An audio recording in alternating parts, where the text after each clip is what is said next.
এ হারাম সম্পর্ক একজন নবীর দিকে সম্বন্ধ করে।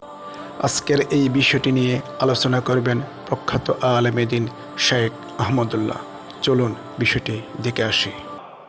এ হারাম সম্পর্ক একজন নবীর দিকে সম্বন্ধ করা এটা জঘন্য অপরাধ। শুধু তাই নয়, এই যে প্রশ্ন লিখেছেন যে অনেক মাদ্রাসার মেয়েরাও আছে, এটা ঠিক যে অনেক মাদ্রাসার ছেলে মেয়েরা আজকাল সমস্ত আকাম কুকাম করে। মাদ্রাসার ছেলে মেয়েরা আকাম কুকাম করলে কি জায়েজ হয়ে যাবে?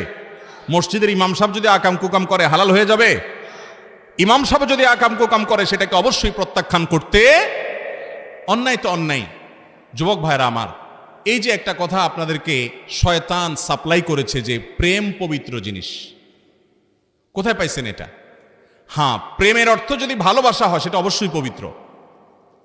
একজন নারী একজন পুরুষের সাথে ভালোবাসার যে বন্ধন, সেটা রিয়েল ভালোবাসার বন্ধন হবে বিবাহের পর। বিবাহের আগে কখনো হতে পারে, বিয়ের আগে যেটা হয় সেটাকে আপনারা প্রেম বললেও আমি বলি ভণ্ডামি। ভণ্ডামি কেন বলি জানেন? কারণ কিছু ক্ষেত্রে আছে যে ঠিক আছে আসলেই একেবারে ভালোবাসা ছাড়া কিছু নাই, কিন্তু বাস্তবতা হলো বেশিরভাগ ক্ষেত্রেই এখানে জৈবিক চাহিদাটা পূরণ করা, মেটানো, এটাই হলো মুখ্য। এখানে একজন কিছু চটপটি, কিছু আপনার বাদাম ফুসকা, তারপরে যায় আপনার চাইনিজ খাওয়ার ধান্দা থাকে, আর একজনের থাকে ফুষ্টি করার ধান্দা। নাম দিছে কি? প্রেম।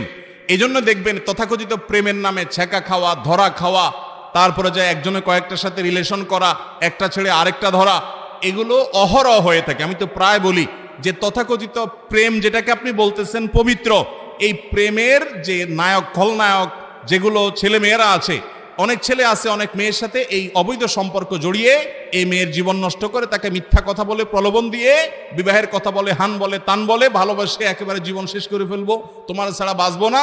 এদিকে এসে হুজুরের কানে কানে বলে, মহিলা মাদ্রাসার হুজুরে, হুজুর আপনার মাদ্রাসার একটা ভালো একটা ছাত্রী আমার জন্য দেখবে। আর ওদিকে মেয়েদের সাথে বদমাইশি করে বেড়ায়, আছে না নাই? বিবাহ বহির্ভূত সম্পর্ক এগুলো সুখ পর্যন্ত গড়ায় না সাধারণত।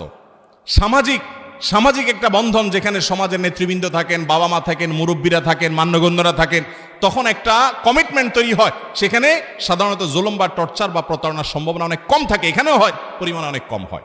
আল্লাহ তাআলা আমাদেরকে এই সমস্ত প্রতারণা থেকে আমাদের যুবকদেরকে বেঁচে থাকার তৌফিক দান করুন। আমি সবসময় বলি যুবক ভাইয়েরা, যৌবন জীবনে একবার আসবে না দুইবার আসবে? একবার আসবে। এই যৌবনকে নষ্ট করবেন, যদি নষ্ট করে ফেলেন তাহলে সারা জীবন আপনাকে আফসোস করতে হবে।